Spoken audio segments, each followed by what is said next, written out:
Assalamualaikum warahmatullahi wabarakatuh. Jumpa lagi dengan Bu Weni. Kali ini kita akan belajar tentang perdagangan internasional. Suatu negara perlu melakukan hubungan dagang dengan negara lain. Mengapa?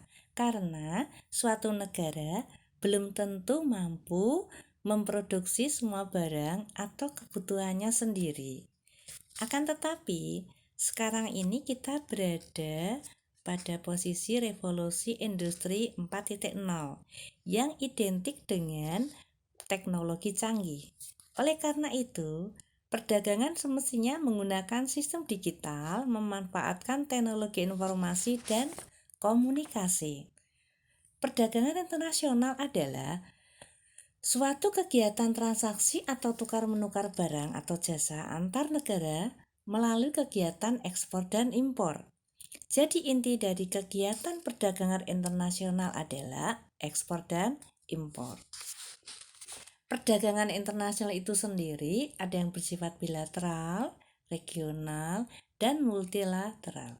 Dan karena sekarang ini kita berada di era ekonomi digital, maka peluang baru untuk perdagangan internasional terjembatani kepentingan eksportir dan importir tanpa dibatasi ruang dan waktu. Berikut kita amati untuk contoh soal 1. Perhatikan tabel berikut. Ini ada dua negara, yaitu negara A dan B. Negara A itu menghasilkan beras 100 ton per hari dan untuk negara B 50 ton per hari. Sedangkan untuk yang motor, negara A menghasilkan 70 unit motor per hari dan negara B 200 unit motor per hari. Nah, di sini kalian diminta untuk menganalisis keunggulan mutlak dari data tersebut. Jawabannya, untuk A, negara A memiliki keunggulan mutlak dalam produksi beras daripada negara B, sedangkan negara B memiliki keunggulan mutlak dalam memproduksi motor daripada negara A. Baik, kita lanjut untuk contoh soal kedua. Pak Gunawan akan berlibur ke Malaysia selama 1 minggu. Oleh karena itu, Pak Gunawan menukarkan uang 8.400.000 rupiah dengan ringgit Malaysia. Pada hari itu, kurs yang berlaku adalah 1 ringgit Malaysia senilai 2.500 rupiah, 1 ringgit Malaysia kurs tengahnya senilai 2.400 rupiah, dan untuk kurs belinya 1 ringgit Malaysia senilai 2.300 rupiah. Berdasarkan kurs tersebut, kalian bisa menghitung jumlah ringgit yang akan diterima Pak Gunawan.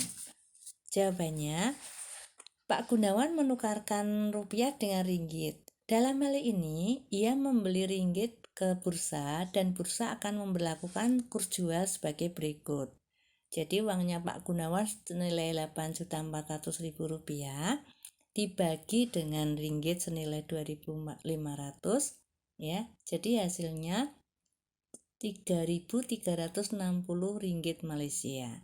Jadi uang yang diterima Pak Gunawan senilai 3.360 ringgit Malaysia. Berikut contoh soal yang ketiga. Kalian bisa perhatikan neraca pembayaran berikut ini dalam triliun rupiah ya. Untuk impornya 1.800, untuk pembayaran jasa keluar negeri 1.150, untuk pembayaran bunga 1.100, dan untuk pembayaran cicilan utang 1.500. Itu yang sisi debit.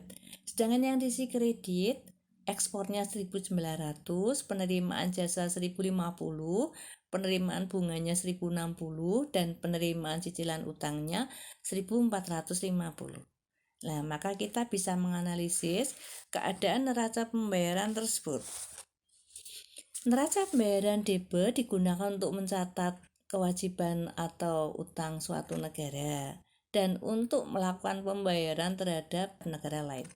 Adapun neraca pembayaran kredit digunakan untuk mencatat penerimaan pembayaran dari penduduk negara lain. Pada soal tersebut, neraca pembayaran debit berjumlah 5.500, sedangkan neraca pembayaran kreditnya berjumlah 5.460.